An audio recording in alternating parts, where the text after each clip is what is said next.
Jeudi, voici les plus bonnes nouvelles de l'année. Aujourd'hui, jeudi 17 août 2023. Depuis le Niger, le Burkina Faso et le Mali, mes chers amis, partageons la vidéo. La première bonne nouvelle aujourd'hui, une coalition, écoutons très bien, une coalition des forces armées maliennes, burkinabées et nigériennes ont infligé une grande perte aux criminels terroristes. Ils ont écrasé l'armée malienne, l'armée burkinabé, l'armée nigérienne. On pique neutralisé plus de 100 terroristes dans la zone des 3 frontières. Il y a l'alerte partout, les avions, les troupes au sort, les blindés, les fusils, les bruits des canaux. Mes chers amis, applaudissons aux forces armées maliennes, burkinabées et nigériennes. Je vais vous montrer comment on appelle là, les dégâts causés au sein des terroristes. Franchement parler, ça c'est la première bonne nouvelle. La deuxième bonne nouvelle aujourd'hui, le ministre des Affaires étrangères du Gabon, écoutons ça très bien, notons ça. Le président du Gabon, Oumar Bongo, vient de porter son soutien aux nouvelles autorités du Niger. Le président du Gabon, Ali Bongo, a envoyé son ministre des Affaires étrangères au Niger. Je vais vous montrer les images tout de suite. Nous venons d'apprendre une autre bonne nouvelle aujourd'hui. L'opposition, les politiciens ghanéens et les chefs coutumiers se sont tous donné la main pour lancer un avertissement au président Nana Akufo contre une intervention militaire au Niger. Mes chers amis, nous allons commencer avec les gros titres. On a commencé avec la coalition. Maintenant, regardons ce que l'armée malienne, l'armée burkinabé, je vous dis, c'est fini pour les terroristes. C'est terminé pour les terroristes. Voilà ce que la France évitait. Vous voyez aujourd'hui, le Mali, le Burkina Faso et le Niger, l'armée malienne, l'armée burkinabé et l'armée nigérienne sont tous unis aujourd'hui pour combattre les terroristes. Et Dieu merci, ils arrivent à écraser les terroristes dans la zone des 3 frontières. Bravo aux forces armées des 3 pays, le Niger, le Burkina Faso et le Mali. Mes chers amis, voici les images des dégâts. Ouais, il y a des drones, il y a des hélicoptères, il y a des chars, il y a des blindés. Il y a des avions de Sacha du Mali, du Burkina Faso et du Niger. Le ciel devient très. Même comme on appelle là, même les vautours commencent à applaudir sur cette victoire. Regardons. Voyez les drones. Voilà. Voyez les terroristes au sol. Voici là. Voilà. Les armes saisies. Voici les armes que les terroristes possédaient pour tuer les peuples maliens, les peuples nigériens et les peuples burkinabés. Voilà. C'est ça qu'on dit l'union fait la force. Voilà pourquoi on dit l'union fait la force. C'est cette union que la France ne veut pas. Aujourd'hui, c'est fini pour les terroristes. Les terroristes ne peuvent plus aller se cacher ni au Niger, ni au Mali, ni en Algérie. Parce que la Russie a averti l'Algérie. Aujourd'hui, c'est fini pour les terroristes. Regardons maintenant les autres. Comment, vous voyez ces armes-là? L'armée française étant au Niger n'a jamais vu ces armes. C'est l'armée des 3 pays. Vous voyez les motos récupérées. Voici les motos récupérées aux mains des terroristes. Voilà les motos que les terroristes possédaient.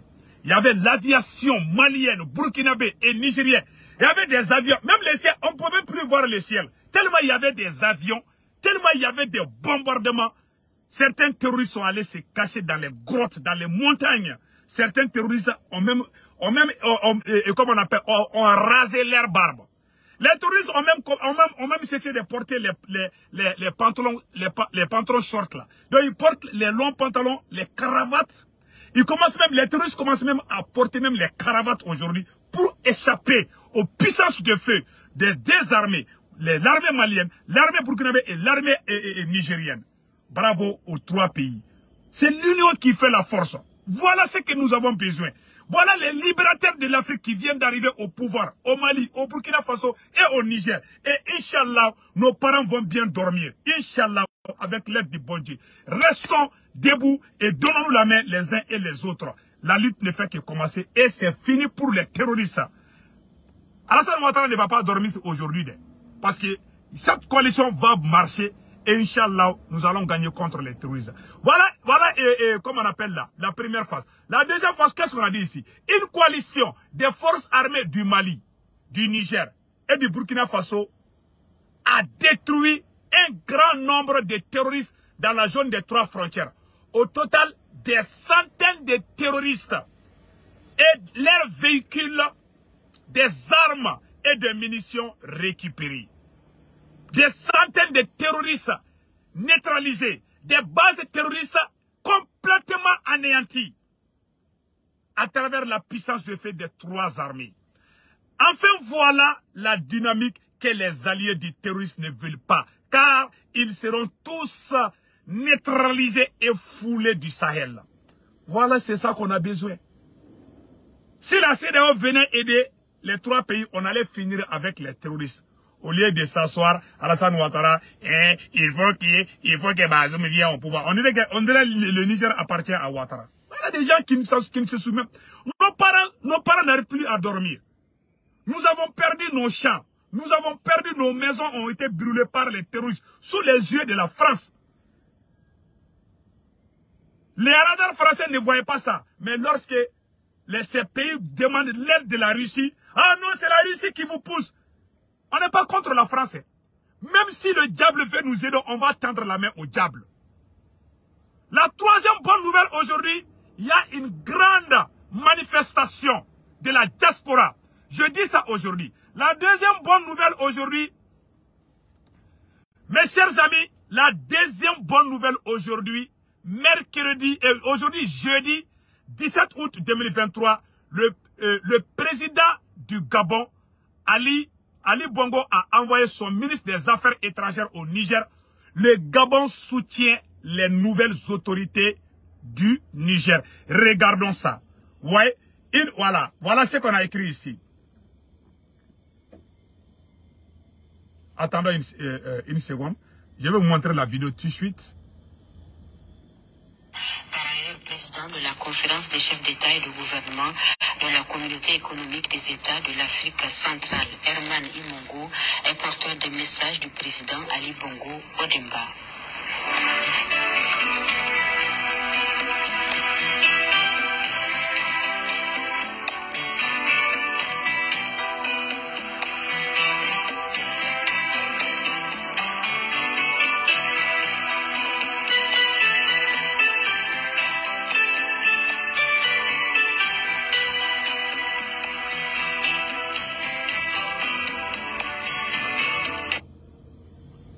Le président Ali Bongo a envoyé le ministre des Affaires étrangères. Le ministre des Affaires étrangères du Gabon a porté aujourd'hui un message du président Ali Bongo destiné au président du CNSP, le général de brigade Tiani Abdraman. C'est fini. Vous voyez les images? Alassane Ouattara va mal dormir ce soir. Macron ne va pas bien dormir. Et puis j'ai beaucoup d'autres révélations que je vais vous dire tout de suite. Et regardons. Le ministre des Affaires étrangères, le président du Gabon a envoyé son ministre des Affaires étrangères pour soutenir le peuple nigérien. Regardons encore. Par ailleurs, président de la conférence des chefs d'État et de gouvernement de la communauté économique des États de l'Afrique centrale, Herman Imongo, est porteur des messages du président Ali Bongo Ondimba.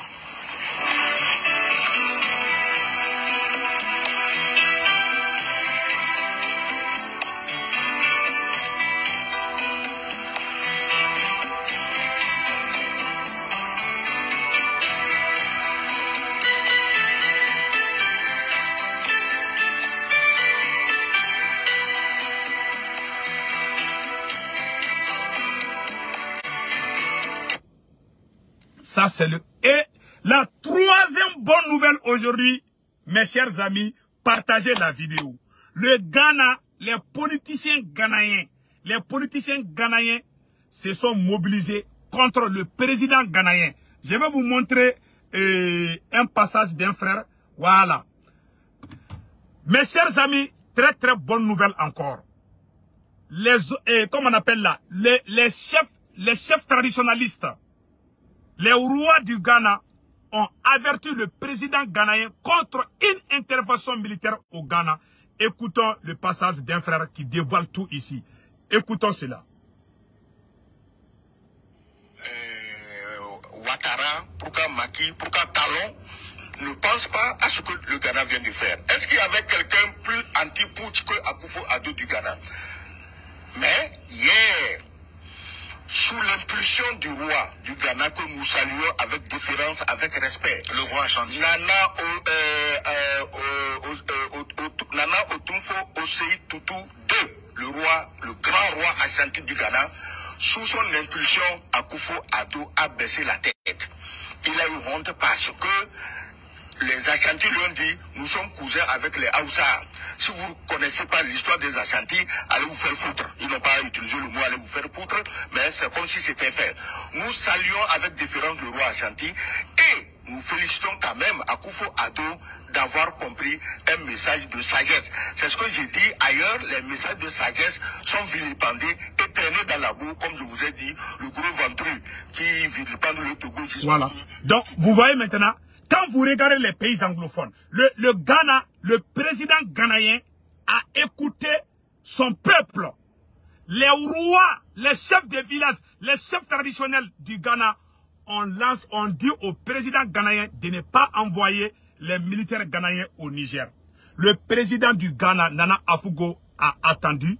Voilà pourquoi tu ne vas jamais entendre le Ghana en train de dire qu'ils vont envoyer les troupes. Le Ghana est resté silencieux parce que le président ghanéen est respecté, très bien éduqué, un président bien éduqué.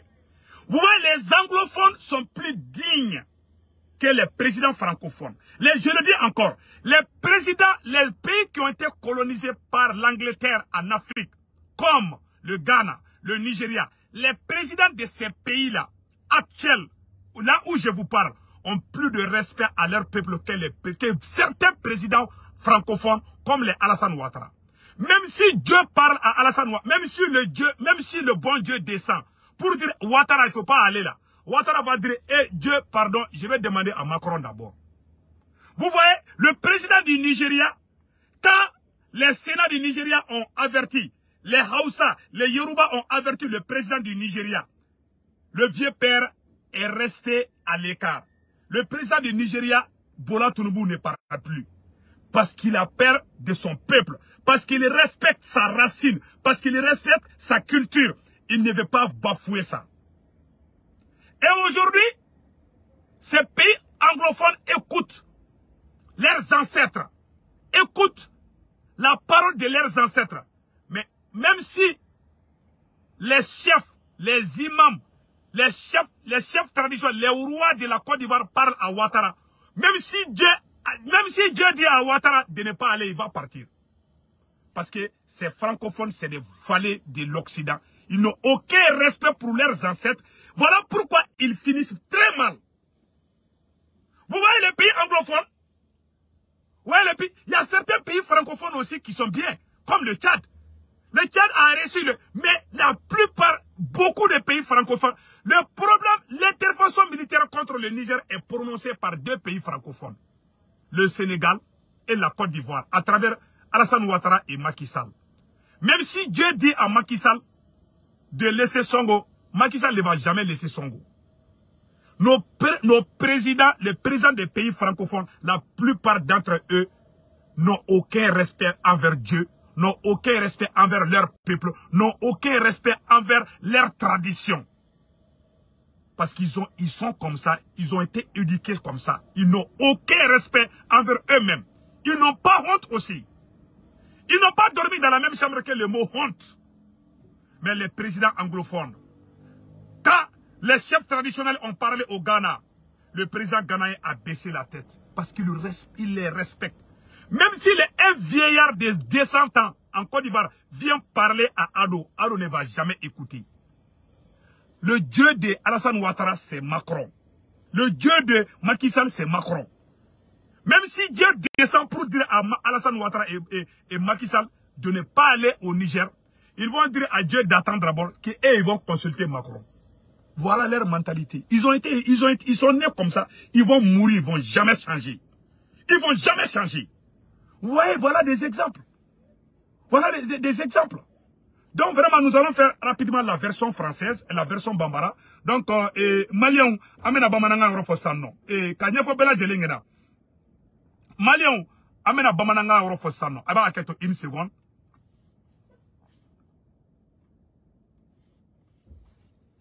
Malion, très très urgent et très très bonne nouvelle. Malion, bi nouvelle ou kadissa.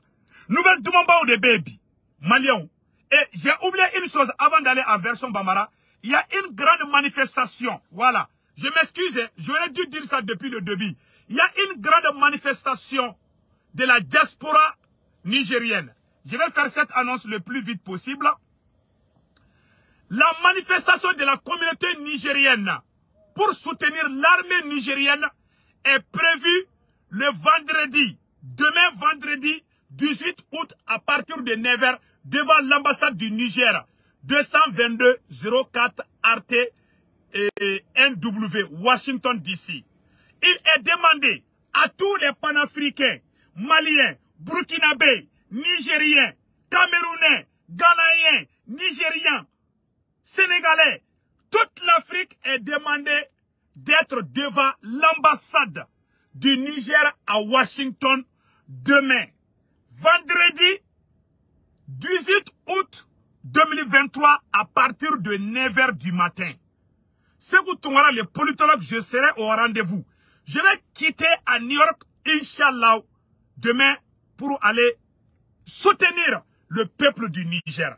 Moi, Sekou Tounkara, je vous promets, Inch'Allah, si rien n'arrive, Inch'Allah, je serai au rendez-vous à Washington. Je vais quitter à New York pour aller jusqu'à Washington. Nous demandons à tous les panafricains qui sont aux États-Unis de venir tous à Washington pour soutenir le peuple du Niger devant l'ambassade du Niger à Washington.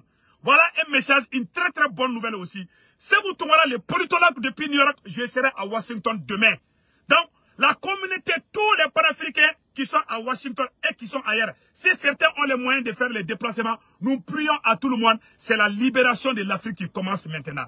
Après le Mali, le Burkina Faso et le Niger, c'est cette coalition qui va libérer toute l'Afrique. Inch'Allah. Rendez-vous, c'est vendredi 18 août à 9h devant l'ambassade du Niger à Washington. Nous allons soutenir l'armée nigérienne. Inch'Allah. Donc, Amena Bamananga Orofosano. Et Malion, très très urgent et très bonne nouvelle. Malion, nouvelle du Mamba ou de baby. Comme Mali Sourassou, Burkina Sourassou, ani Niger Sourassou de Djeraki, Tege di Nyogoma. Malion, zone de 3 frontières Nyonche, Amega information min dauma, bi, jeudi 17 août 2023, Mali armée, Burkina armée, Niger armée, où y a terrorisme bunté. Malion, où y a terrorisme, où y a Djanama Tasuma de Siki, terrorisme kou. Terrorisme keme yiriga ou de Sara, ou ka basi ka betichi. On va dire bravo à cette victoire. Bravo à l'armée malienne. Bravo à l'armée burkinabé. Et bravo à l'armée nigérienne. Eh Malion, Moron Nisson Djarabi. En kuna wolola bi Malion. O une nouvelle folo. Malien, une nouvelle flana moussorabi. Abise ka famia. Ko Gabon. Gabon président y'a la ministre des Affaires étrangères de Black Kataka. Gabon président. Aya ka ministre de Black Kataka. Kale be fenga souteni. Kabe Niger président soutenu. Amet la kofana imagi ira aoula. Malion, a une information sabana misoro. Quand le prix du sac de farine de 50 kg baisse de 25 000 francs à 24 000 francs. Quand farine, no farine, quand farine prix 4 gira. Quand me fere, wa duruni kemenani, si ça kabe fere, wa nani ani kemeshigi. Donc, konyafo, oye nouvelle demande konyafo malien de bela jerengena. Malion, amena do information konana sanno. Ango auma. Ngo Mali armée ni Burkina armée ayoro semene fle français là yananga do oro la tuguni ko information nanambe Malion ko Ghana présent ko Ghana uruwa Ghana duguti la kaw de faralonga ka ta fo Ghana présent ngana ko Ghana présent kana son ka taka Niger bombardé Ghana présent ngo kayame ametla ko fana kala malien a information nanna mi soro ko africain fefembe malila africain fefembe États-Unis kono ya kambe kata nyogon be Washington chini vendredi do yani juma seli ka sogomada felala ko bela jele ka taga nyogon be fenga konnana ko begata nyogon be Niger ambassade la ko begata nyogon be Niger ambassade la chini vendredi sogomada fela 9h la ko begata nyogon be Niger ambassade la donc segu tungara kelme me kana be ni ala sora ma mfara beta manifestation kayero la sogomada fela 9h la bela jele wolele be donc malien amela do information konna sano anya foina depuis filo daminena malien anya information tellement do soro sisa malien tare Afrique bena libéré à la teme terroriste ka ko de bana peu bi jeudi 17 août 2023 une coalition des forces armées du Mali, du Niger et de Burkina Faso a détruit beaucoup de bases terroristes en tuant des centaines de terroristes et des matériels récupérés. Malien, ayala jessa terroriste ka marfaou ou ka darakaou ou ta ayate terroriste ka marfaou la Mali armée de flèches ka tagani barake ani Burkina ani Niger. Bon, français kunte fait anga franjogo kaka muke en fleur kodi kebi awa makoronte shinogo bi billahi makoronte shinogo tegara ka bon makoronyana makoron kunte fait anga franjogo alhamdulillah an be franjogo kabi fe jumembe benbo fe jumembe nyogo franjogo ni ay to usrena u franjogo ngadi bi Mali surasu Burkina surasu Niger surasu u be de tegadi le menyogo mabi u be ka terusu bunte tagarote terusu la ble ne terusu ka kode banengi kelembe ka kuma an fe yoromina Mali avion, Mali drone, Mali hélicoptère, Burkina hélicoptère, Burkina drone, ani Niger drone, Niger hélicoptère, Mali avion, Niger avion, Burkina avion, Mali char combat, Niger char combat, ani Burkina char combat, ou père de mouvement na bi. Ali te se ka sangolo ye bi. La zone des 3 frontières, Mali ni Burkina ni Niger frontière yoro fa fela la. Ou be ka terrorisme frade. Awa so ni be ke sandro ibe oni mogo bole be farasi bole ko droit de l'homme farasi jigi karla peu amen no fe bi fagari dara terrorisme ka bi malien akabo terrorisme fagara bi keme yiriga ube te dogo yoro la u siso u ka daraka u ka dumini u ka carburant u ka moto u ka marfao ka be poshu la bi grâce à la puissance de feu de l'armée nigérienne, de l'armée malienne, de l'armée burkinabé e fanyi membe bengo sa. Bon, tout est fait en Afranyon Kande, parce que dans Afranyon Kande, on a avancé. Bon, on a avancé tout la dit. Malien, aïe, la kaladje. Aïe, terrorisou ka moto yi. Ni terrorisou ka moto ni tanto. O bola, tellement tasma digirou la. Terrorisou bola kuka marfa ou tout. Aïe, tout ka marfa ou la ni. Aïe, terrorisou ka marfa ou la. Ni ne kai. Mais ou ya bali, ou me kampali. Niger, mouya to kurita krenide. Parce que Niger kume fe nde kake. Bon, terrorisou ya kashi la. C'est là où je communiqué avec nous. Koni Bazoum Mabla, ko terrorisou bena Sahel beta. Alhamdulillah. Mali, Burkina, Niger. O sorasi be itike ni jokoma. O be ka bunteni dabi. Tante e pleo. Alassane Ouattara ni Macky Sall et parti Colomba fola wakati na. O ka soro Mali armée temena. Mali armée be ka avancer. Mali armée, Burkina armée, Niger armée. C'est le même peuple. Malien, terrorisou ka ko de bantola flé. Peu.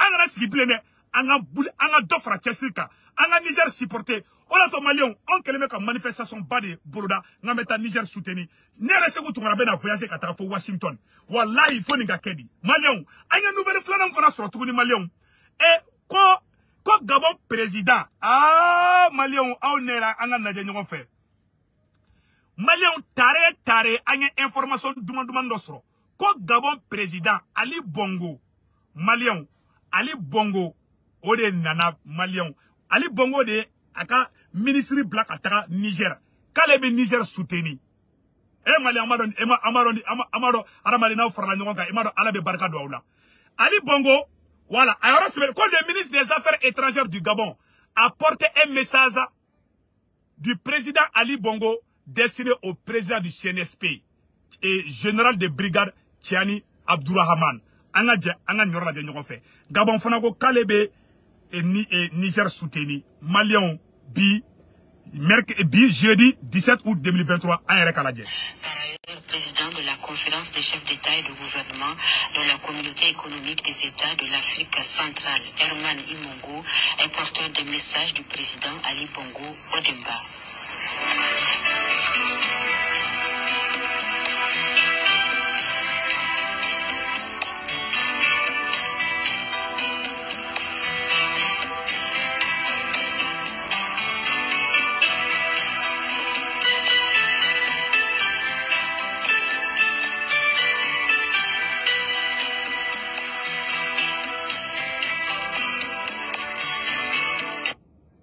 Voilà. Si ça, Ali Bongo, oyaka soutien ke. Malion, bonne nouvelle flanan do fanambe, ameno nyefo onyenabi. Malion, ko Ghana Massaou. Malion, ko Ghana Uruau de Faranyoka. Ghana Dugutila Kau. Ghana la Tigu de Faranyoka. Ghana Kelengele na Malion. Malion, bonne nouvelle munyote nina sangono, dobe son agelebi. Ko Ghana présent, ko fanabeka, essayer qu'à focaler cette intervention militaire là. Imae, jeudi 17 août 2023, et Jamana Moumbe, ni anglais ou colonisé, au président Chamambe, ou Bouga Jamana de Oname, mais français Jamana Moum colonisé, au Jamana Chamambe, ou Lutuka Jamana de Oname. Ima Nigeria président calmele sanno, parce que Agam, Aoussa Tchokoroba Beka Ouliga Kanardai. Hali ala Jigirako, Alassane Ouattaraka Dabla, parce que au lieu francophone de c'est des vallées de l'Occident, au lieu de Toubabou Djonde, ou Tessrak Alanya, ou Talado, Takrado, Francis Djogo et des Boula. Malion, ko Ghana ya ou de Farlanyoka, Ghana Massau, Ghana Uruwa ou de Farlanyoka, ka Kanarda Ghana présent, Takarata Niger bombardé de Ghana présent au Kayame. Angani Yorla me Malion. Ah, Alhamdulillah. Anga Jangan Yorla me Nyofe. Ouattara, pourquoi Maki, pourquoi Talon ne pense pas à ce que le Ghana vient de faire. Est-ce qu'il y avait quelqu'un plus anti-putsch que Akufo-Addo du Ghana? Mais hier, sous l'impulsion du roi du Ghana que nous saluons avec déférence, avec respect, le roi Ashanti, Nana Otumfo Osei Tutu II, le grand roi Ashanti du Ghana, sous son impulsion, Akufo-Addo a baissé la tête. Il a eu honte parce que les Ashanti lui ont dit, nous sommes cousins avec les Haoussa. Si vous ne connaissez pas l'histoire des Ashanti, allez vous faire foutre.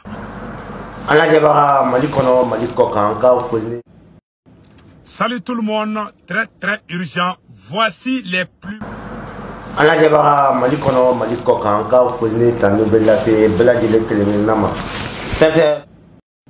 Salut tout le monde, très urgent. Voici les plus bonnes.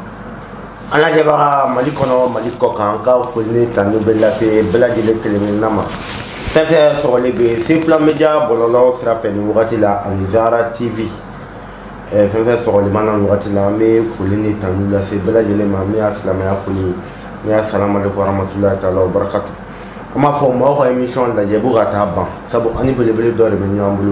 Madoulete Malikono, Madoulete Malikoha, mais Cheikh Mamadou Kouma, Nene Reba Famabon Namplou Mourke, Dofre Moussabou Mourke Kele, Bi Anna Remenon. Briblis Lebe Moussabou, Teddy Malik Kofi, Nisera Nalarajeni, Wilke, Bauti Kume. Mamadou Kouma, salam alaikum. Wa alaikum salam wa rahmatullah. Chouba Grafo. Alhamdulillah, Grafo Maïsifla. Bachi Fouiti. Madou Koumia Gani Baramadon Barala. Inch'Allah. Nafoloko, Kodi Chamangara. Alhamdulillah, mais Allah tanou. Inch'Allah. Ma kaliga fulikambla lajabara malikono katabla maliko kan sabu ikam neru jenfanta anambe fulikandi ikam boro lajabara baladu ينعو دمني أما فأعوذ بالله من الشيطان الرجيم بسم الله الرحمن الرحيم والصلاة والسلام على رسول الله وعلى آله الأطهار وصحابته الأخيار عدد النعم الله إلى يوم التنادي وبعد السلام عليكم ورحمة الله تعالى وبركاته. وعليكم السلام ورحمة الله. الحمد لله سيفلا أنقل كوفي كتنعين الله في كصلاتك كعشاء مصطفى أمبي أن لجبا أن لمبا ملكونا يا ملكوكا أمو بفون واتينا وبلا جلي بركدا an bɛ ni mawludu kalo bamuna ka duwawu k'u ye ka tila ka duwawu ɲini u bɛɛ fɛ inshallah. Mamadou Kuma maa ka dɔ kuma de b'an bolo bi a ka nɛgɛjugu sira min ye 00223 n'i bɛ jamana kɔfɛ 74 48 36 42 ni maa min ko appel ni WhatsApp kan ni belebele bɛ ɲɔgɔn sɔrɔ. Mamadou Kuma ma dɔ wagati ni wagati juma o juma a y'a mɛn k'a fɔ i bɛ duwawu kalan belebeleba kɛ ka mago ɲini Ala fɛ ka jamana ba ni ka kalifa danduwa masa la kuma duwawu ni nafa dɔ b'a la. Alhamdulillah sefula kan ni kuma in nafa ka bon kosɛbɛ kɛrɛnkɛrɛnnenya ni waati na Mali yɛrɛ kɔnɔ yan Mali besoin do dugawu la kosɛbɛ an mako bɛ dugawu la maliyɛn di bɛɛ lajɛlen i bɛ Mali kɔnɔ i bɛ Mali kɔ kan bɛɛ haminen do ni an faso ye o de la an b'a fɔ kuma caman n'i y'a mɛn i ɲɔgɔnna gɔngɔn duuru la tɛ i dɔrɔn fila de bɛ dugu la mori wuliko ɲuman o de bɛ salamu bila an ka jamana fankelen bɛɛ b'i bolo la o kuma o de kan ka kɛ an bɛɛ hami ye fɔlɔ an b'a ɲɛsin min ma k'an ka dugawu daminɛ o la o de la sefula juma o juma an kɛn bɛ k'a kɛ laada ye an bɛ Ala wele an faso in ye ka Ala wele an ka fasodenw ye minnu kɛn bɛ ka marifa ta k'u jɔ faso in ni dekun cɛ n'o y'an ka sɔrɔsiw ye inshallah ka dugawu kɛ k'a caya olu ye ani an ka maliden bɛɛ lajɛlen n'o y'an ka sɔrɔsiw ye kɔ kan inshallah fɛn ɲini na kɛ k'a caya olu bɛ Mali kɔnɔ olu b'a la minnu bɔra ka taa kɔ kan farajɛla farafinna diɲɛ fantan naani bɛɛ lajɛlen fɛ an bɛ dugawu kɛ nin bɛɛ ka fara faso ka dekun kan o ye juma o juma ye ni Ala sɔnna an bɛ dugawu k'olu ye an bɛ dugawu ɲini olu fɛnɛ fɛ inshallah. Kuma a diyara ye maa ka dɔn ani Sheikh Mamadou Kuma an n'ale de bɛ ɲɔgɔn fɛ kuma y'a yira a ka kuma tɛmɛn'o la kuma i b'a fɔ an bɔr'o la k'u ye dɔnnibaa ye fa y'a ye o fɛnɛ ta fa y'a ye Sizani morikɛ do a ye dɔnni ɲɛɲini k'a ɲɛdɔn i ko i ka dɔnni bɛɛ la i ye min ɲɛɲini k'a ɲɛdɔn k'o ye nafolo baara de fɛn tɛ maa min kun k'a kɛ fɛntigi ye nafolo tɛ maa min kun ka nafolo d'a ma dɔnni kɔnɔna la kuma ɲɛ bɛ na nin wagati la jɛma sɛgɛnnen do jɛma kɔrɔtɔlen do fɛn jumɛn nɔfɛ o ye nafolo de kuma baara dɔ tɛ ka kɛ maa ye Ala wele la wa min tɛ ka nafolo telima di hadamaden ma i b'a fɔ hadamaden mago b'a la cogo min na wa.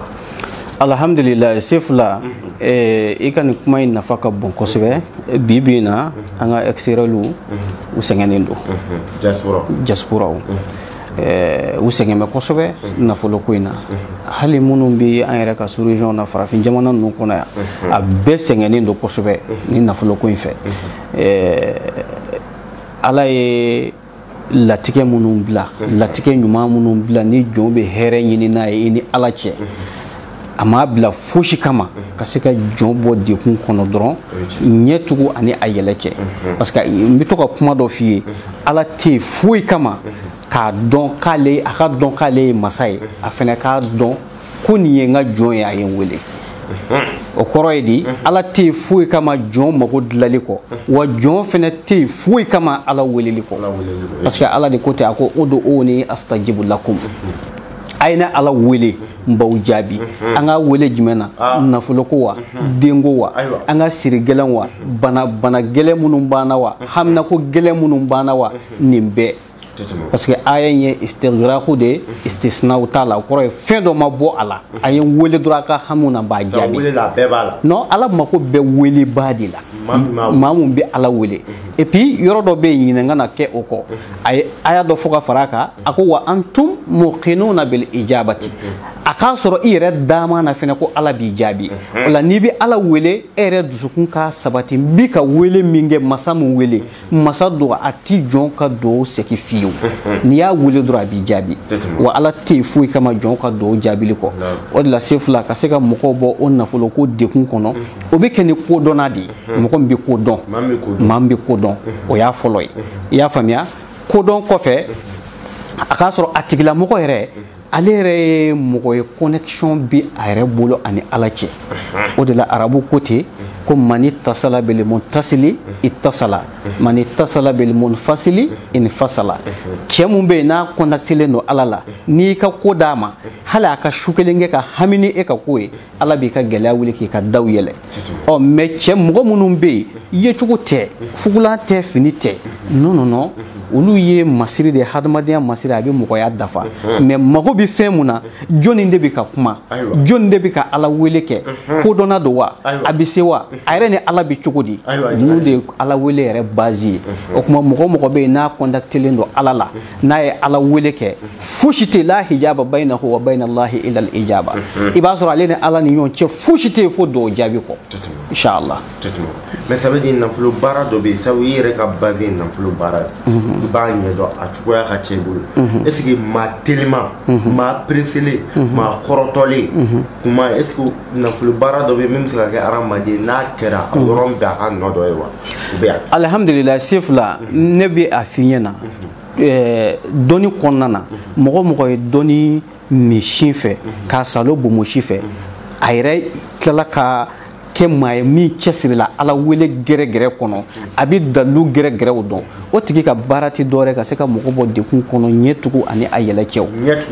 mais toujours ne bɛ kuma dɔ kɔri n ka kuma kɔnɔ o ye mun ye n ko kodɔnna kodɔnna tɛ k'a fɔ n bɛ se kuma na ten o min ye kalanjɛ olu tɛ quoi kodɔn ye fɛn dɔ de ye o ye ala yɛrɛ ka gindo dɔw kɔnɔna ye o ye ka ko dɔw de dɔn ye i b'a dɔn an bɛ don min na komi bi mori cayara n'i sera ka dulokiba 1 ni 2 sɔrɔ i bɛ se k'i sigi surtout an filɛ image minnu yɛrɛ filɛ an ka nin ye bi a ye mori caya mais o tɛ mori ka ca mais mako bɛ kodɔnna de la i y'a faamuya i n'a fɔ bamananw b'a fɔ cogo min na ko yanni ka kuma ka caya a kisɛ ka se ka caya voilà donc mako bɛ kodɔnna minnu na olu de bɛ se ka mɔgɔ bɔ dekun kɔnɔ sur les champs i n'a fɔ ɲɛtugu ni a yɛlɛ cɛ i k'i ka dekun fɔ dɔrɔn mais a tigi mako bɛ se fɛn yɛrɛ mun ma o ye e yɛrɛ ka buruju ye dɔrɔn o kɔfɛ k'o bɛɛ sɛgɛsɛgɛ k'a dɔn se fila i b'a tigi bɔ gɛlɛya kɔnɔ ɲɛtugu n'a yɛlɛ cɛ hali bi don di a ma mais o de tɛ se ka kɛ f'a ka sɔrɔ a tigi bɛ ko de dɔn parce que mɔgɔ dɔw bɛ yen i b'a sɔrɔ u ye gɛrisɛgɛ sɔrɔ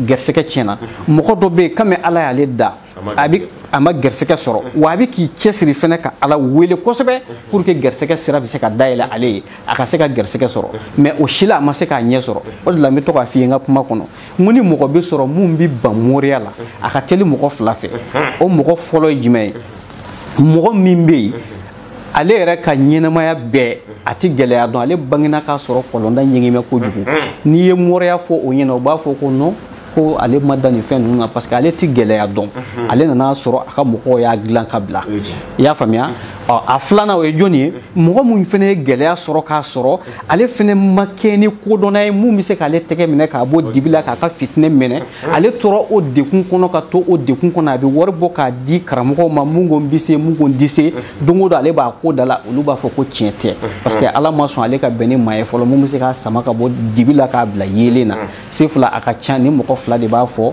ko moriya tɛ tiɲɛ ye i y'a faamuya mais moriya tɛ tiɲɛ ye o b'a sɔrɔ mako bɛ fɛn jumɛn de la ale yɛrɛ ka ko sirilen don ko dɔ de la a tigilamɔgɔ yɛrɛ ka ko sirilen don ko dɔ de la n'o ye kodɔnna ko de ye mun bɛ se k'ale sama ka bɔ dibi la k'a bila yeelen na o sɔrɔbaliya o de bɛ k'ale segi ale to kɔnɔna fili la ani hayranu na a t'a dɔn a b'a kɛ cogo min na voilà.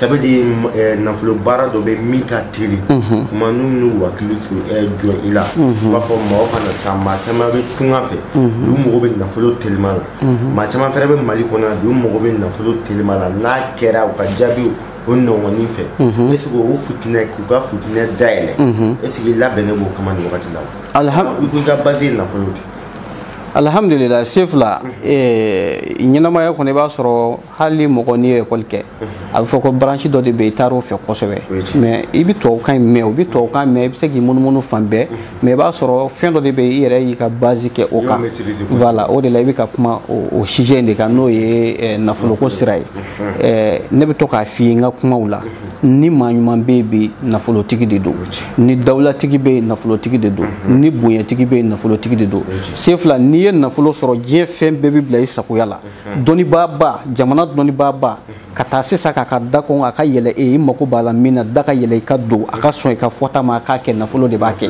masakɛ sisan i k'a fɔ masakɛ ne bɛ fɛ nin ko in de ka passe ne ni ɲɔgɔn cɛ an k'a kɛ sisan fosi se ka kɛ ni nafolo tɛ sefla da o da min bɛ yen n'a bɛ fɔ k'a yɛlɛli ka gɛlɛ ka se k'a yɛlɛ ɲɛtugun n'a yɛlɛ cɛ nafolo de bɛ se k'a kɛ o de la ala yɛrɛ ma se ka a ma diɲɛ ko kuranɛ kɔnɔ a y'a fɔ aya dɔ la la ako almalu wal banuna zinatul hayatid dunya ako nafolo ni den ɲɛnamaya masiri mais an mago tɛ den na an mago bɛ nafolo dɔrɔn na komi kuma b'o de kan sefula ɲɛnamaya masiri nafolo ye cogo di n filɛ ka minnu f'i ɲɛna nin ye ni nafolo b'i kunna o de bɛ se ka nin da ninnu bɛɛ yɛlɛ i y'a faamuya e mago bɛ diɲɛ fɛn fɛn min na nafolo de b'a to a bɛɛ bɛ se e ma o de la hadamaden si tɛ yen k'i kan ka hali militi damadɔ sɔrɔ k'a sɔrɔ i tɛ nafolo ɲinini da i ni kan i kan ka nafolo ɲinini de da i ni kan parce que mun na ni dɔ nana fɔ e ɲɛna sisan non kana nafolo da i ni kan n'i ye nafolo da i ni kan i tɛna se ka silamɛya kɛ i tɛna se ka nin kɛ i tɛna se ka nin kɛ i bɛ nafolo bɔ i ni kan de n'o kɛra ala b'i sɔn a na o ye kalo ye dɛ silamɛya ti ɲɛ ni nafolo t'i bolo i tɛ se ka barika sɔrɔ bi ni nafolo t'i bolo sefula i tɛ se ka kɛ mɔgɔ ye k'i bɛ jate mɔgɔw cɛla bi ni nafolo t'i bolo bon ne nin bɛɛ e mange ka ban e yɛrɛ b'a ye hadamadenya kɔnɔ e bɛ k'i yɛrɛ bolo mɔgɔ tɔ de ye parce que i bɛ jɔn i yɛrɛ la kuma bɛɛ i bɛ ɲugun i yɛrɛ la fɛn t'i kunna donc ka se ka silamɛya sɔrɔ ka dawula sɔrɔ ka bonya sɔrɔ ka danaya sɔrɔ ka barika sɔrɔ sefula ka mɔgɔw ka kanu sɔrɔ nafolo de bɛ nin bɛɛ kɛ o kuma mɔgɔ kan k'i ɲɛsin o ma ja ala bɛ sɔrɔ n'a ye dawula bɛ sɔrɔ n'a ye bonya bɛ sɔrɔ n'a ye kɔrɔta bɛ sɔrɔ n'a ye barika bɛ sɔrɔ n'a ye i fa bɛ k'i fɛ i ba bɛ k'i fɛ nafolotigiya in kan i balimaw bɛɛ b'i kanu nafolotigiya in kan o ɲini dɛ o ɲɛɲini o kuma ko dɔ dulon m'o la parce que ɲɛnamaya ye fɛn dɔ de a bɛ munumunu kana jɔ fɛn dɔ de kan o kuma bi ɲɛnamaya de munumunu bɛ kana jɔ nafolo ko kan o de la an ka recherche fanba bonyana nin kan alikɛmalu lila alikɛmalu lila dafalenya de ye ala ta ye jɔn tɛ se ka bɛɛ mago dilan jɔn b'a se kɛ i y'a faamuya i b'a kɛ minnu ye o b'a dɔn i bɛ k'i se kɛ ala i b'a kɛ ka ala mun wele o b'a dɔn i y'i se kɛ e yɛrɛ minnu b'i ye ten o b'a dɔn k'i bɛ k'i se kɛ i y'a faamuya o de la ala ko tɛ kuranɛ kɔnɔ a ko ala kɛra mati a ko a f'i ka sahaba ye a ko qul i'malu fasayarallahu amalakum wa rasuluhu wal mu'minun a ko Mamadu a fɔ i ka sahabaw ye u ka baara kɛ u yɛrɛ dama bɛna ɲɔgɔn ka baara ɲuman ye mumini ninnu bɛna ɲɔgɔn ka baara ɲuman ye e yɛrɛ kira bɛna dɔn min ye cɛsiriba ye ne ala b'a dɔn min ye cɛsiriba ye i y'a faamuya voilà donc o de la an bɛ min fɔ dɔrɔn mɔgɔw ye u bɛ sigi k'an lajɛ télé ninnu na kuma tɛ kuma laɲini ko don kuma tɛ kuma in kɔfɛ min bɛ kɛ n'o jaabi ɲuman b'i ye mako bɛ o de la se fila ni ala ka jɛ inshallah ma ka ɲɛ i bɛ nafolo teliman bɛ yen ko i y'o de ɲɛɲini k'a dɔn o dɔ la n'i sera a ma ka maa bɔ degun kɔnɔ k'a bila hɛrɛ kɔnɔna la fɛn ma ka dɔnni kɔnɔna la ça veut dire ɲɛ tugun n'a yɛlɛ dɔnni na kuma ka di ka maa dama dama ta diɲɛ kɔnɔ olu tigila maa dɛmɛ o b'a sɔrɔ degun bɛ tunkaranko kan degun bɛ maliyɛnw kan a bɛ ivoiriyɛnw kan a bɛ diɲɛmaaw kan ka maa dama dama ta k'olu bɔ degun kɔnɔ teliman na o de ka di n'o bɛ ɲɛ alhamdulillah sefula o ti baasi ye an yɛrɛ déjà ni an sera ka kariya ka bɔ k'an sigi jabaraninw ɲɛfɛ ko an bɛ mɔgɔw dɛmɛ ni fɛn o fɛn min nana an kan ka jɛ n'o bɛɛ de ye surtout an filɛ an ka nin kalo barikama mun na nin n'o ye mawuludu kalo ye dɔw ye nisɔndiya alijinɛ u ma don alijinɛ kɔnɔ mais u ye alijinɛ nɛɛma sɔrɔ ni nisɔndiya ko kelen dɔrɔn ɲɛnamaya bɛɛ alakira kan n'o ye aba lahabi ye a yɛrɛ bina kɛ a fatulen kɔfɛ a basu de nana ka n'a ye sogo la a fatulen kɔ fo san kelen hakɛ a y'a ye sogo la k'a fɔ a bɛ janɛmɛ kɔnɔ mais a b'a tɛgɛ sɔnsɔn a bɛ nɛɛma sɔrɔ o la a basu y'a ɲininka a ko ya aba lahab ma fa'ala Allahu bika a ko ala ye mun de k'i la a ko ala ye n don janɛmɛ kɔnɔ aba lahabi ye a basu jaabi ne nin de ye a ko ala ye n don alijinɛ kɔnɔ a ko nka f'a mana kɛ ala kɛra bangena don min na alayhi salatu wasalam ne ye nisɔndiya ko kelen mun k'a kan ni Suweiba ka hɔrɔnyali ye n ka jɔnmuso Suweiba k'o ka hɔrɔnya ko kira bangena a ko o ala ma kɛ ma fitiriwale ye o nisɔndiya ko kelen na nka ntɛnɛn o ntɛnɛn n b'o nɛɛma sɔrɔ o de la ne b'a jigiya ko diɲɛ don bɛɛ ka kɛ ntɛnɛn ye ale y'o nisɔndiya ko kelen sɔrɔ o la ni ala kɛra lahɔrɔma ye n mago bɛ min na n bɛ fɛ k'a jira la dɔrɔn an bɛ nin kaloba mun na an kɛn bɛ ka fɛn caman kɛ pour que ka se ka mɔgɔw dɛmɛ k'u bɔ u ka degun n'u ka gɛlɛyaw kɔnɔ mais ne nin kɛra kafiri de ye i b'a lajɛ de o de la sayiru ko ten ko iza kana haza kafiran ja'a zammuhu wa tabbat yadahu fil jahimi mukhallada ata annahu fil isnaini da'iman yukhaffafu anhu li sururi bi ahmada ko fama zannu bil abdi allazi kana umruhu bi ahmada masruran wa mata muwahhida ako ko n'a sɔrɔ ko nin kɛra kafiri ka misaliya ye a b'a lahabi a ka ɲɛnamaya bɛɛ kɛ a ma sɔn ala la ala kɛra bɛnna kɛ kɔni don mais a ye nisɔndiya ko kelen mun sɔrɔ ala m'o fitiriwaleya o y'a ka ɲɛnamaya bɛɛ kɛ tan ntɛnɛndonyaw fɛ a bɛ nɛɛma sɔrɔ ko kuma ko jɔn ka lahalaya bɛ cogo di jɔn mun ɲɛna mɔgɔw ma ka hinɛ mɔgɔw la a ko la ilaha illallahu a ye mawuluduw sigi a tila ka dumunibaw tobi ka alakira ka bangeni nisɔndiya kɛ k'a di jɔnw ma ko foyi t'o tigi ni alijinɛ tɛ n mako bɛ nin yɔrɔnin dɔrɔn de la mɔgɔw ka se k'a faamuya an bɛ mawuludu kalo de la donc an kɛn bɛ ka ko caman labɛn pour que ka mɔgɔw dɛmɛ inchallah. Sabali ni waati kɔnɔ ala wele jaabi ka di quoi. Kojugu parce que connexion nafolo ko fɛn bɛɛ connexion bɛɛ dayɛlɛlen don sisan a bɛɛ fɛn bɛɛ dayɛlɛlen don sisan. Ka se maa ma. Voilà jɔn ni ala yɛrɛ ni ɲɔgɔn cɛ fɛn bɛɛ dayɛlɛlen don et puis fɛn dɔ de b'a la n'o y'a forfait yɛrɛ parce que ni connexion dayɛlɛ ni forfait t'i kun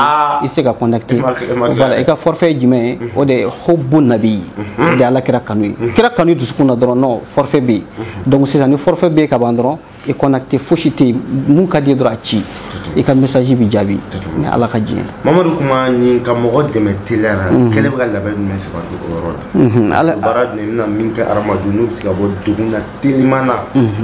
Alhamdulillah se fila an kɛ bɛ ka labɛn mun kɛ an ye an ka sɛbɛn labɛn ani an ka nasi an b'a di mɔgɔw ma ka dati d'u ma la inshallah ka dati di u ma la o ale bɛ tali kɛ fɛn mun kan o ye tile 66 de ye tile 66 se fila ala bɛ sɔn a bɛ hɛrɛ bondaw dayɛlɛ ye tile 66 o kɔfɛ an kɛ bɛ ka telima minnu fɛnɛ labɛn ka fara o kan o ye min ye mɔgɔ minnu ka daw bɛɛ tugulen don e yɛrɛ mago bɛ maa na min b'i ka fitinɛ de mɛnɛ parce que fitinɛ mɛnɛni o de ye koba yɛrɛ ye mɔrɔya kɔnɔ mɔgɔ datugulen dayɛlɛli de ye koba ye mɔrɔya kɔnɔ o de la toujours ko in bɛ segin min ma o ye kodɔnna ko in de ye mɔgɔ bɛ yen n'i tɛ kodɔn i tɛ se ka mɔgɔ dayɛlɛ o bien hali n'i ye sigi ka kodɔn wele yɛrɛ la o ye kalo de ye kodɔn ti kuma ye o kodɔn bɛ yen kodɔnna yɛrɛ de bɛ yen i y'a faamuya mun bɛ se ka mɔgɔ bɔ gɛlɛya kɔnɔ k'a bɔ dekun kɔnɔ se fila e yɛrɛ connectelen tɛ e ko k'e bɛna connecter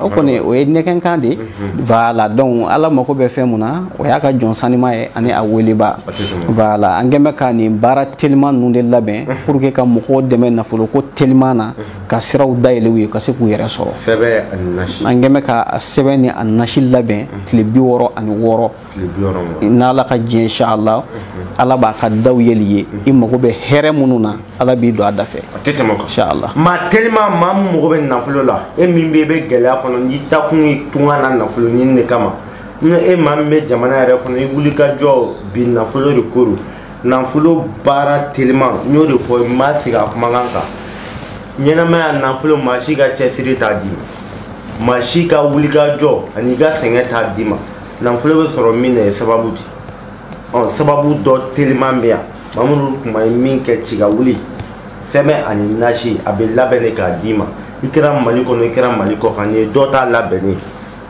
nin maa dɔ t'a labɛnnen sɛbɛn filɛ nasi filɛ nin de fɛnɛ bɛ labɛn i tɔgɔ dɔnni ani ba tɔgɔ dɔnni labɛnw de bɛ kɛ na k'a dilan k'a ban pewu k'a d'i ma i kɛra Mali kɔnɔ i kɛra Mali kɔ kan tile 66 se fila ni mi wele tɔgɔ min na i b'o dɔn o de ye Kenzu ye Kenzu parce que i ka nin émission na an b'a fɔ ni mɔgɔ minnu mako jɔra a la sisan n'u y'an wele u k'a fɔ k'u mako bɛ an ka Kenzu de la Kenzu kɔrɔ ye mun ye i b'o dɔn nafolomugu gindo ni nafolomugu gindo de ye se fila o nafolo gindo bɛ yan ni maa min mago b'a la tile 66 ala k'i fara fɛntigiw kan ala k'i kɛ setigi Kenzu de don teliman maa min mago bɛ nafolo teliman na mɔgɔ ka jigin WhatsApp kɔnɔ i kɛra diɲɛ fan o fan nɔgɔya bɛ kɛ bɛɛ ye i kɛra diɲɛ fan o fan maa min mana jigin nɔgɔya bɛ kɛ bɛɛ 00223 n'i bɛ jamana kɔfɛ 74 48 36 42 74 48 36 42 bɛɛ lajɛlen ka jigin a fɔ ko Kenzu dɔrɔn nafolo Kenzu n'ala ka jɛ nafolo teliman don tile 66 de kɔrɔ de la mais yan'o cɛ de bɛ don a kɔnɔ inchallah bɛɛ lajɛlen ka jigin ka na siran na i bɛ degun kɔnɔ kuma ko b'a b'i bɔ a kɔnɔ kuma n'an bɔra la i ka kabako bagi i ye bagi min don i yɛrɛ tigɛ la ni miliyɔn minɛ n'a ye a donnen ma tile 15 bɔ dɔ in $100 million k'an bonya n'a ye kiri i ka bagi donnen kɔfɛ i y'a bagi min dilan ka jan halisa i bɛ ka dilan wa alhamdulillah se fila hali t'a filɛ tigɛ la dɛ a ye min diya filɛ za wagati bagi alhamdulillah sefla ambe o de kama mbora ko de fie ni shira ka kuma ka tilen ka baara kɛ tilen ka baara nɔ de bi ye ni si ka kuma ye n'a ye baara kɛ dɔrɔn nɔ bi ye sefla ko mun bi baki ko in na e bi caman dɔn a la a ye ko dɔ kɛ n yɛrɛ n balimakɛ an y'a kɛ ka di minnu ma olu bi caman dɔn a la sefla anw b'a fɔ kɛmɛ o kɛmɛ n'anw ye baki in baara k'a di mɔgɔw ma wallahi ala bi sɔn bi seegin bɛ ala jɔyɔrɔ ye ni ala ka jɛ inshallah mais baki a ka di k'i da don za wagati baki la sabu a bɛ kɛ maa kura de bɛ émission filɛ wagati bɛɛ a kɔni ye fɛn kɛ ne a miliyɔn se ne ma Mamadu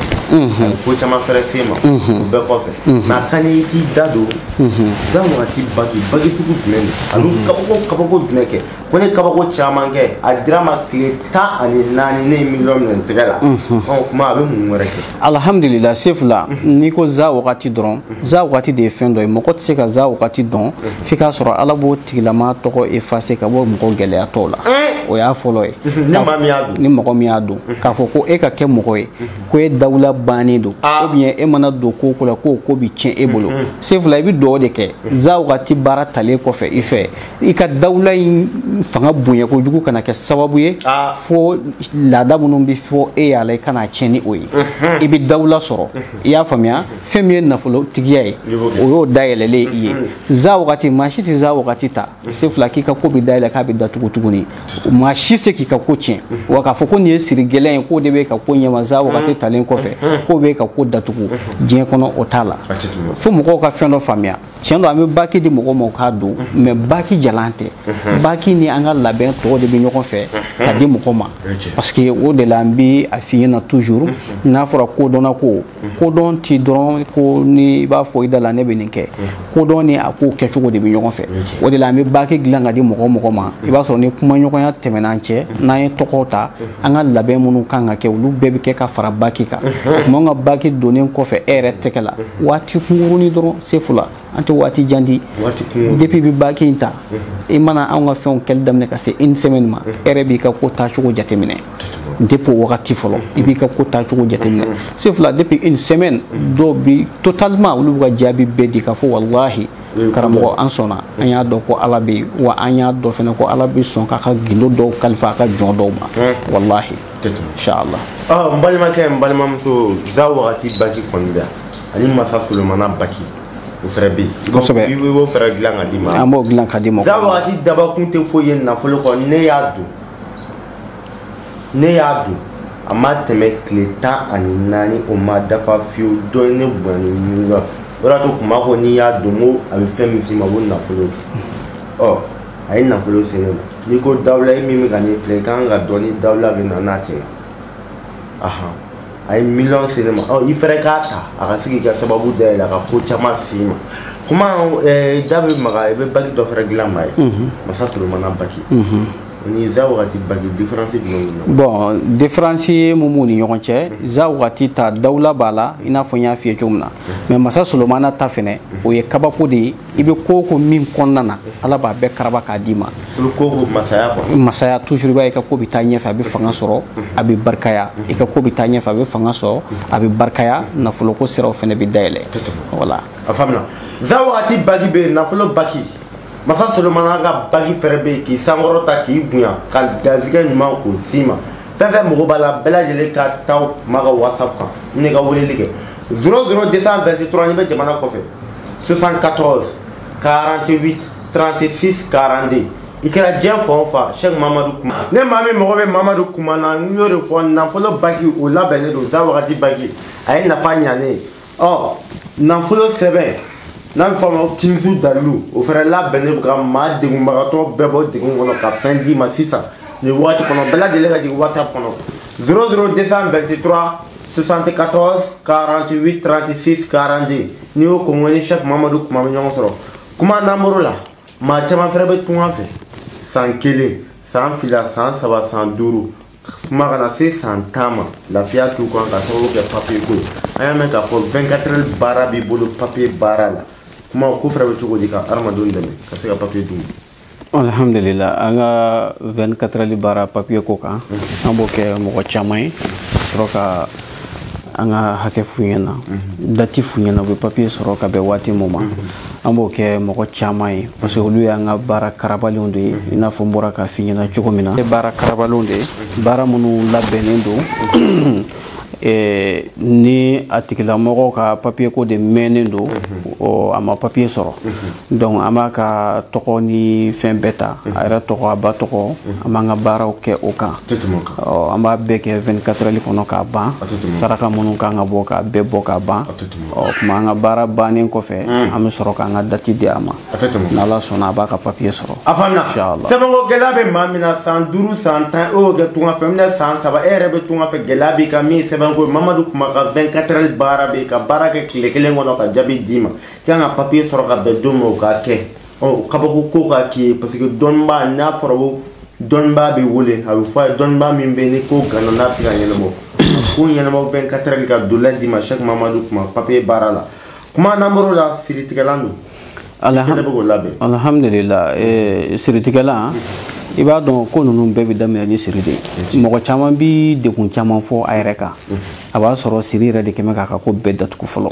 donc an bɛ siritigɛlan di mɔgɔw ma a nasi dilannen b'an bolo a n'a yiri gɛrɛgɛrɛ pour que k'u bɔ siri kɔnɔ ani dekun kɔnɔ a safinɛ fɛnɛ b'an bolo ka se ka mɔgɔw bɔ o fɛnɛ na o cogoya kelen don bon ni kelen o kelen kabako de bɛ siritigɛlan ninnu na n'an ko an b'a dan don la sisan a bɛ an ka heure yɛrɛ bɛɛ lajɛlen ta Wulibali ne maa mɔgɔ bɛ siritigɛlan na a filɛ safinɛ bɛ yen a fɛn caman bɛ yen a nasi fɛnɛ bɛ yen 00223 74 48 36 42 kuma n'an bɔr'o la i bɛ kabako kɛ ni fɛn dɔ ye ni jɛma bɛ k'a fɔ i yɛrɛ bɛ to ka baro bɔ yen ko maa bɛ kabako kɛ n'i ye fɛn dɔ la i b'a baara kɛ ni fɛn dɔ de tamaro 1000 kuma i ka tamaro 1000 dalu a bɛ kabako jumɛn kɛ baaraw la maa mɔgɔ ɲɛ la diɲɛ kɔnɔ.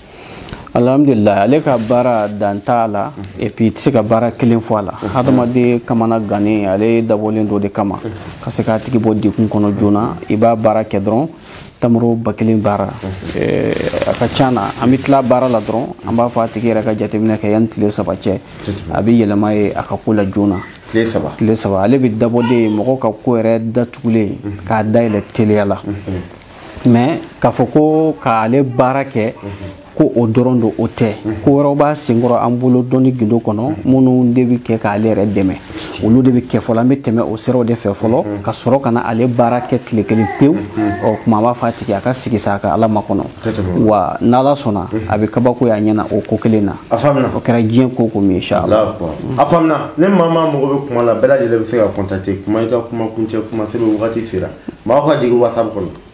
Alhamdulillah an ka kuma kuncɛ kuma ni sigiyɔrɔ in na o de dɔrɔn an bɛ dugawu kɛ an ka jamana ye ka tila ka dugawu kɛ an ka diasporaw bɛ yen ka dugawu ɲini u yɛrɛw fɛ ka dugawu kɛ e fɛnɛ n'i ka baara kɛ ɲɔgɔn ye inshallah o de an ka kuma kuncɛ kuma ni sigiyɔrɔ in na a tɛ tɛmɛ kan Mamadu kuma a diyara n ye an bɛ kanubaa ni lajɛbaa bɛɛ fo an da magara bakurubaya la fɛn min na bi ma dɔn bɛɛ lajɛlen y'a lajɛ baki bɛ yen ni maa min mago b'a la 15 nafolo 15 o fɛnɛ dalu bɛ k'i fara nafolotigiw kan tile 66 siritigɛlanw bɛ yen tamaro 1000 baaraw bɛ yen nafolo papier baara 24 heures fɛnɛ bɛ yen fɛn mɔgɔ mana jɔ i ta mana kɛ dogo o dogo muso ko baara a bɛ baara caman kɛ sanubɔlaw jamabɔlaw a bɛ bɛɛ baara kɛ i ta mana kɛ dogo o dogo a bɛ bana furakɛ fɛnɛ kɛ 00223 74 48 36 40 n b'a fɔ a bɛɛ lajɛlen assalamu alaikum warahmatullahi taala a k'an bɛɛ jɛn waati wɛrɛ